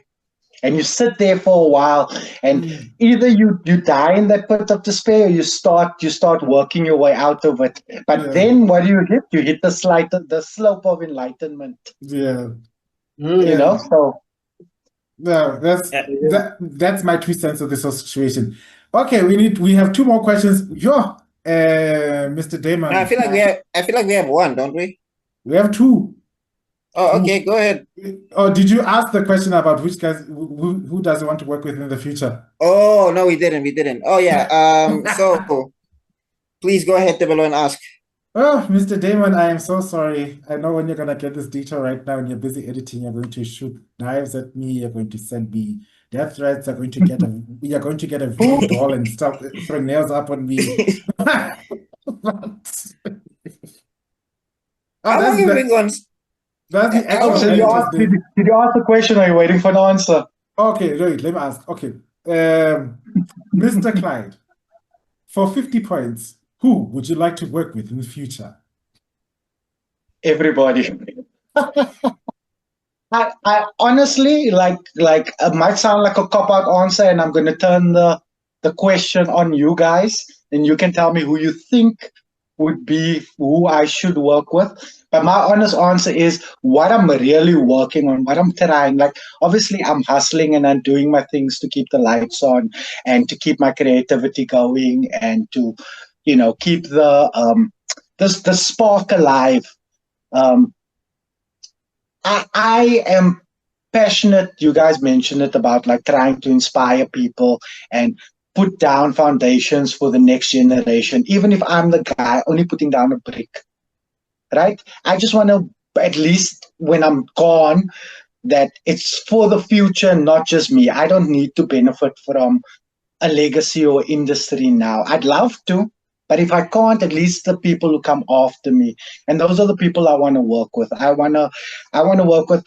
There was like small things that I could do, like when Ziyad was starting out, I was like, hey, for free, can I just draw you a poster? Paul Masuku. I saw that poster. I'm a massive fan the of old one. Captain South Africa. Can I do something for it? You can use it. You can have it. You don't even need to credit me. Just I want because I couldn't contribute financially, but can I contribute? I bought the books, but more than that, I can do art. Like, can I do something for your thing? And that's how I want to give back. But I also want the industry to upskill the things like we spoke about, like how to think about background art, how to letter a comic book, how to write. I want to work with, and that's what I mean. I want to work with everybody. I want to be able for up and comers to come to me and be like, hey, can you help us make our book good? Can you do this? Do you have the resources? And I wanted to be in such a space where they don't have to offer me money to do that. It's a hard sell to get to a place like that, and it's a hard mission to get to that place. But and I can't help everybody. And obviously, if I'm helping everybody, I can't make a career. But there must be some kind of way that I can figure out something along that. Whether it's, I don't know, online courses, whether it's one-on-ones, but to build something sustainable within this country, within this industry, to feed my first love. Like, I know comics has always been my first love. I know I've pivoted to animation, but I see everything as interconnected. It's like Marvel movies. Comic books inspired the movies and their credibility inspired more comic books, gets more creators to write, and it becomes this cyclical thing. People who work on film, people who work on comic books, Robert Kirkman moves to animation and film, moves to other, other projects. Yeah. And the industry works in a cycle like that. And there must be some kind of way, and that's everybody. I, unfortunately, and this is another controversial thing, and maybe I'm buttered because I haven't tried hard enough. I did speak to talent people from like DC and Marvel and stuff like that. And I didn't strongly follow up. And I really admire people who work for these large international companies. But me personally, I can't put foundations down in the industry in our country if I am not feeding the GDP, if I'm outsourcing my talent to feed another industry, to feed another publisher and stuff like that. And I'm not trying to be an asshole I don't know if I can swear on this thing. We've been swearing. It's so late. Says the man who just I don't want to mentioned be an it. asshole or come across like arrogant or snobbish or anything like that, because I really am not trying to be. This is just my feeling. It's the same thing like how I have issues against selling like fan art at Comic-Con. Like, that's just my ethical stance, and it's got nothing to do with anybody. And I respect everybody who else is serving and feeding their hustle. And their ethics don't have to be my ethics, and I'm not going to impose it on anybody. But this is just my feeling around it. And if DC were to ask me, hey, come and do a one shot or do something, I'd be like, I'd strongly consider it, you know, based on the monetary and the recognition you gain from it. But I don't think I'd necessarily go seeking it out for myself. If it were to be offered to put on my table, I'd consider it. But I don't necessarily think I'd be seeking it out. Look, man, from where I'm standing, if you ever get the time, a Udemy course or there's like this thing called Artward where it's a whole YouTube, but he has a whole machine. Yeah, Artward is one of my favorites. Yeah, he has a whole machine. I'm actually doing one of their courses right now, and that guy makes you draw a lot. Yes, it's like I recommend that at one Comic-Con we were chatting. I might have recommended Artward. Yeah, I remember you did, and then I've been doing that, and basically I'm drawing every day, and it's like 2 to 3 hours of drawing, and like that guy makes you draw a lot. Artward, it's called Artward. They're charging me 180. Yeah, they're charging me $180 a month for the service thing just to get access to the course. But I'm just saying, anyway, from how you are talking now, I'm saying like a Udemy course that you would have just around even the fundamentals or whatever. Because look, as artists, especially in South Africa here, also sometimes you don't hear these people from America when they're talking about the fundamentals. They don't explain it in a way that makes sense to you. So I would just say that would be something that was like not low budget or whatever, but it would be something that's feasible. And also people do sell it and it does make money. It's like, depending on who, if you ever have the time. I would definitely suggest that. That's always where these kind of things and courses become tricky. It's like podcasting. You know how it went when we were trying to podcast as well. It's you so much want to commit a few hours a week towards something, but when you're trying to like keep the roof over your head and the lights on, sometimes other things need to take priority. And before that becomes sustainable, so it's really something I am considering. But it's really hard, and I suppose if I was really passionate about it, I will find a way to do it. Guys, people must just give me some time. Just give me some time to get my ducks in. Anyway, I'm your first customer. I'm your first customer. We might have a discussion. I'm busy with. I think the guys already know. I'm gonna be doing something for my channel about tutorials and stuff like that. Maybe we'll talk when the time is right. That'd be amazing. Yes, for sure. Anyway, let's get to this last question. No, I flipped the question on you guys. Oh, okay. All right. Can I start? Go ahead. I would say I see you working with Jorge Jimenez. He's one of my favorite artists, actually. DC stuff. He's pushing a lot of DC. Dan Mora as well. I would also say Art Gem. I really like what he does. And then Japan, I would say Katsuhiro Otomo. I know he's old, but I mean, he inspired a lot of people. Akira and stuff like that. I do see you working with Tight Kubo. The Shinsui digital design that you did, I still consider it to be amazing to this day. And then the last person is two people. Takehiko Inoue, Slam Dunk, Vagabond. But also, I would say, who's this guy that we keep talking about a lot who did Monster? What's his name? Why am I forgetting him? Monben. No, Araki is JoJo Bizarre Adventure. He also did Pluto. Jesus.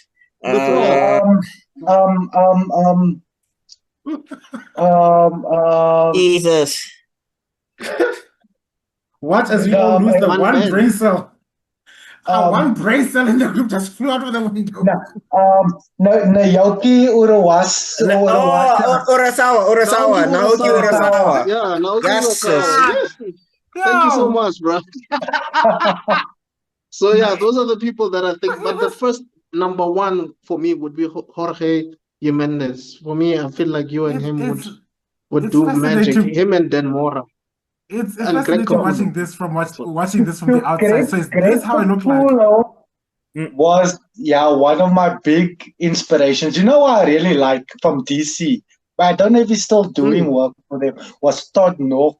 He had a very weird style. I liked him back in the day. He did Teen Titans. I remember early runs of Teen Titans with the classic Superboy. Did he do thingy? Did he work on when they introduced Terra and Slade?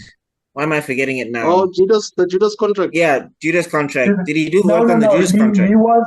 Yeah, I think it was after that, because remember the Judas Contract was from like the classics, was like was Wolfman and I forgot the artist, but yeah, I think he was Golden Age. Yeah. Dude, that is such high accolades. Like, I would die if I got into these people. Mr. Extrodin, Malcolm Wolpe, Santosh Moses. I don't know if you know them. Malcolm from Kung Fu's Dead. Kung Fu's Not Dead. No. I know the guys you're talking about. Yeah. I've seen some of the animation work as well. It's amazing. Malcolm, you know the funny story with Malcolm, we're still good friends. I rejected him as an Incat striker. Oh no! And this guy went on to be one of the greatest anime mangakas, in my opinion, like working in anime. What do they call it? That guy's amazing. What is it called in Japanese? Is it that guy with the? It's like a Monkey King type thing going on, and they be fighting like in the street. And Santos Moses.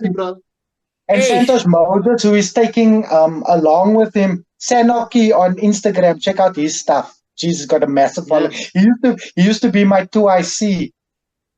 And then because he was so good, I was like, you can't be on the comic book team. Go to the animation team. You know, go storyboard for Super Strikers. And then from there, they've worked on One Piece. They've worked as artists on One Piece. Okay, so once again,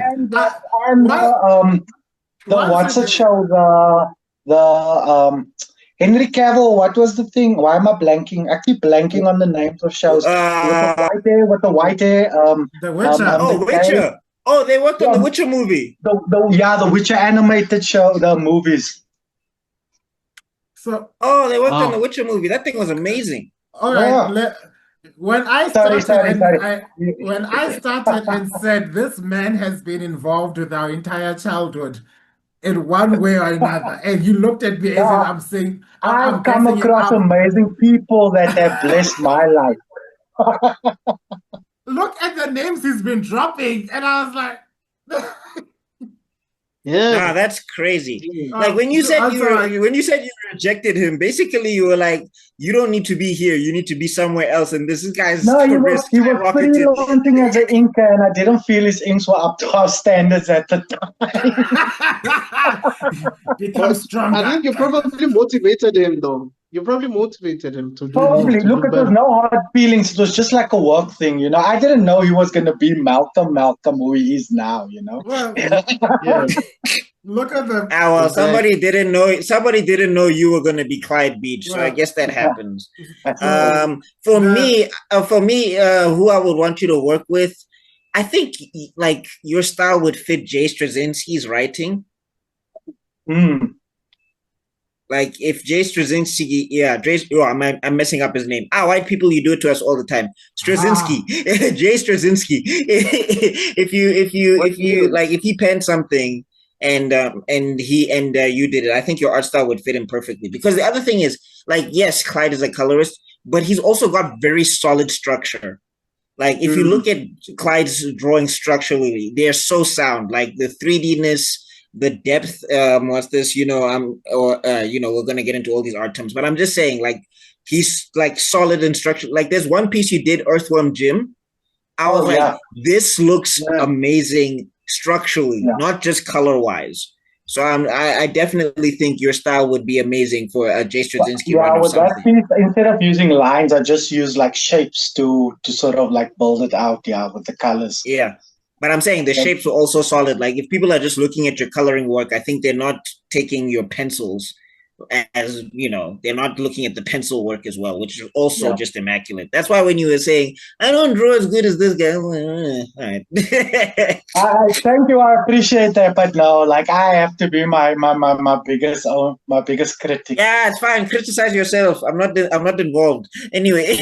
Wow. But do you think J. Michael Straczynski is still writing? Like, that dude's old now. He did. Didn't he do Spider-Man recently? He did a Spider-Man thing. I don't know. I can't. I actually haven't been following Marvel. I mean, look, Marvel's been pissing me off Spider-Man wise, but I know he did something. Okay. Yeah, I definitely think you'd yeah. I want to read some about Ben Reilly being the Prowler. Actually, that looks exciting. I haven't read anything about. Oh, and Hickman. I think you'd be dope with Hickman. Oh yeah, Hickman. Oh yeah, I really like it. Yeah, on an X-Men run, that would be amazing. That would be amazing. That's actually something I would consider. I'd love to be on X-Men. Jeez. Well, now I'm on a spot because you've got such brilliant answers, and I only really have one, but mine also works with a timeline from like back in the past. So if I could basically get the time stone, manipulate time, and sort of get these two powers in together, I think it would have been amazing, because every time I look back, the person I'm thinking about is Gandhi Tartakovsky back in the Samurai Jack run, because those early 2000s. Those backgroundings and everything. You're the biggest defender of backgrounding that I've seen. Like, if a background looks you want to know something? You know, the Hidden Hand Studio did some of the backgrounds on some not Samurai Jack, on Primal.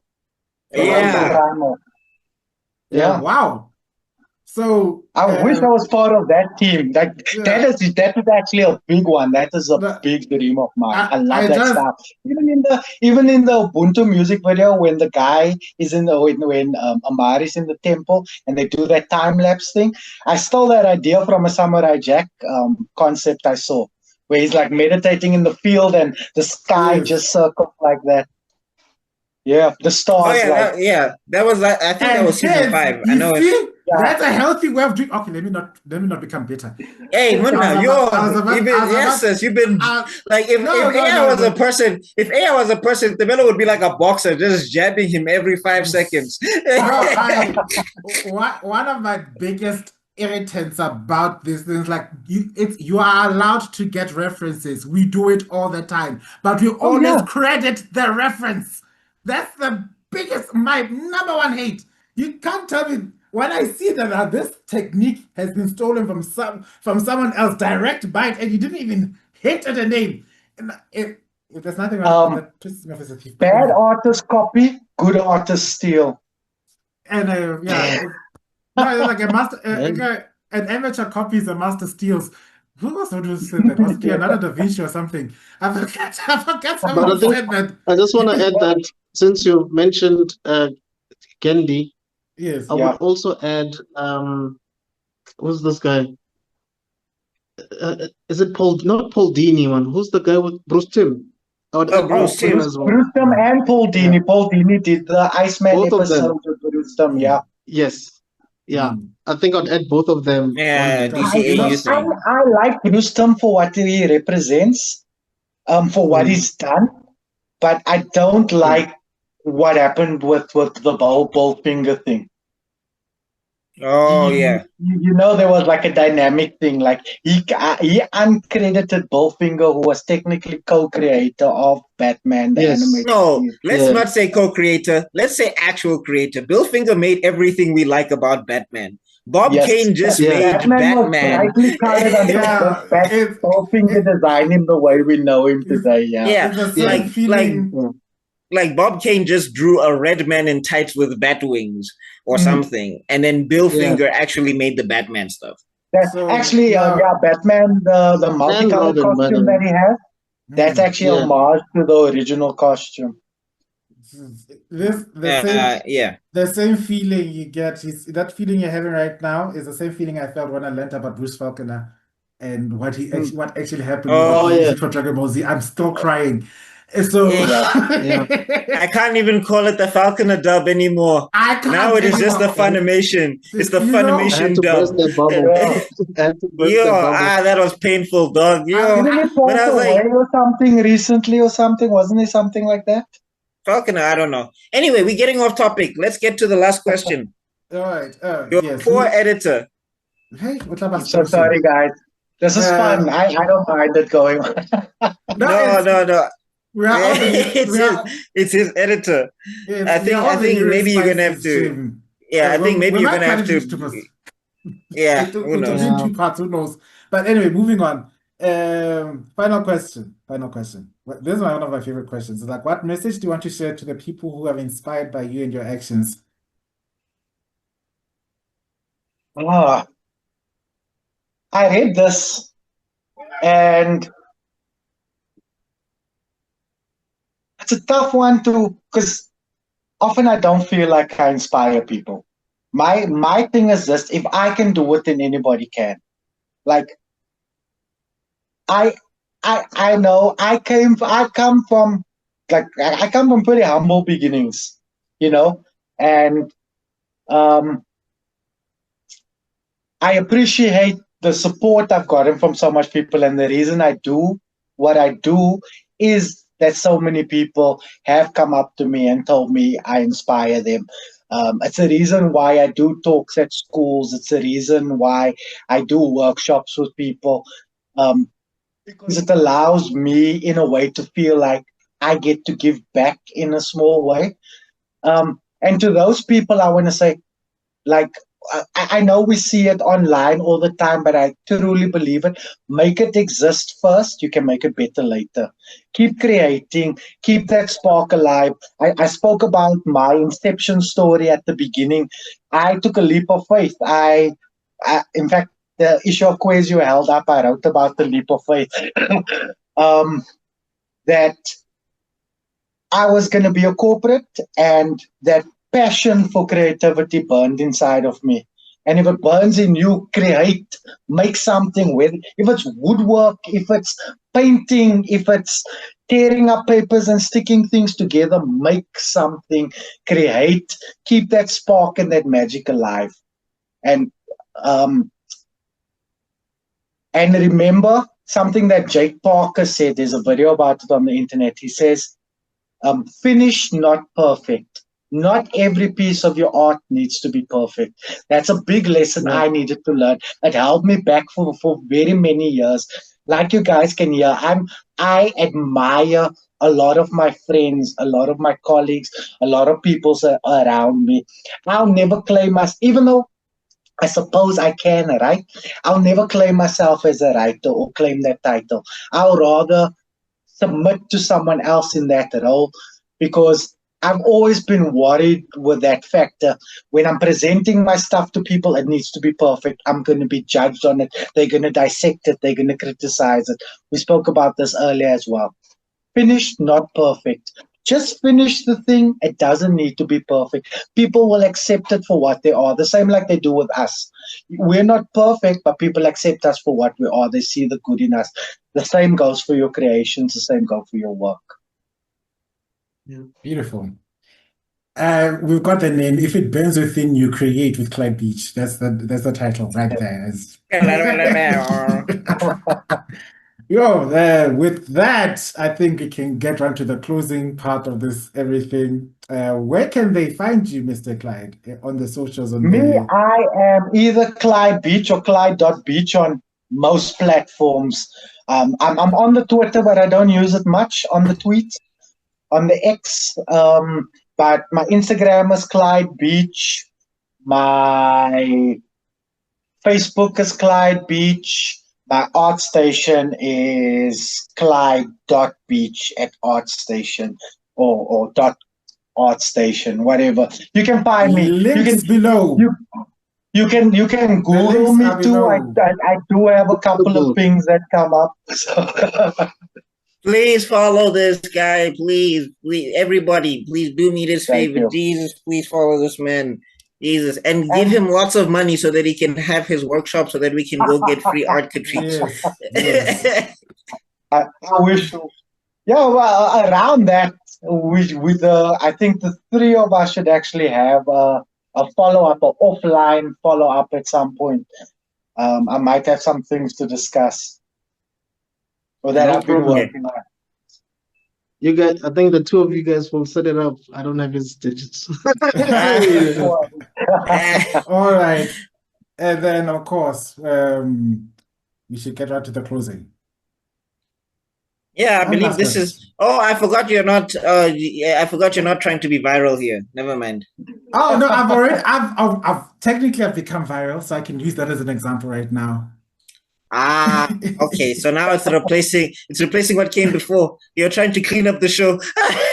this is we went and we got our penicillins and we got our okay, no, penicillin to the antibiotics don't work for viral infections. Oh yeah, I forgot you're like a part-time doctor. Excuse me, I just know about the human body. He watches Dr. For other reasons. All right. Thank you for lasting up until this point. We do hope that you like, share, comment. Guys. I'm talking to the audience, my dear friend. Oh, okay. All right. Thank you for lasting up until this point. We do hope that you like, share, comment, and subscribe. Follow all these people at their various social medias. Get in touch with Clyde. Whoever knows Gandhi's PA, I know. I'm a firm believer of 6 degrees of separation. So I know deep down in my heart that we are only ever 6 people away from the people we need. Let's get these people in touch. Let's get this Clash of the Titans. Imagine if there was a Samurai Jack level production made here. You know, Quincy versus Jack. You know? Muna, why would you do that to Jack? Jack would. Okay, wait, but let's not get distracted. Take us out, Tebello. We have so much original content we could turn into shows that have a unique style, flavor, and appeal. I mean, we've got the potential. We've reviewed Kizazi we've done all these things here. We know what we're capable of. That's the thing. If you're a Netflix showrunner, you're Viacom, you're Nickelodeon, you're any of these showrunners, Hulu. Okay, sorry, poor Showmax. I'm sorry to hear what happened to you. But any of you showrunners interested in hearing more about our IP and content, touch base, man. We'll do so. Okay. Right. Anyway, moving on. Get this person. He's already up in the. For us, he's already touched the skies in the heavens. I don't know. He's such. I'm moved. What I'm most moved by is his humility, but it's also his humility does not distract from his dedication to making sure the art speaks for itself. He may say he's a stickler for perfection, but I think he just loves the art that much. And if you love the craft that much, you always go speak for its improvement. I think that's what I've learned here, and that's what I love about this. I mean, wow! I've interviewed Clyde Beach. Little 12-year-old me is not gonna be interviewed by you guys. I keep seeing you guys. Excuse me. Pop up on my socials and things like that, and I was wondering. Oh yeah. Suddenly I'm known as the douchebag from Checkers, but you know what? I'll live with that. So I saw that one too. So anyway, next episode we'll figure out who's gonna come in the whole editing stuff. But tune in for next episode. We are definitely gonna have Clyde back somewhere along the line in the future. Anytime, guys. This was super fun. I really enjoyed it. And I want to be more viral than that viral video that viral video of me ranting about Darth Vader on Star Wars. which is at this point in time past 64,000 views. And the only way it spreads is if you talked about us. So please, please talk about us. All right. We love you guys. We'll see you guys next week. Peace out. Awesome. Peace. How do you do it? I disappeared.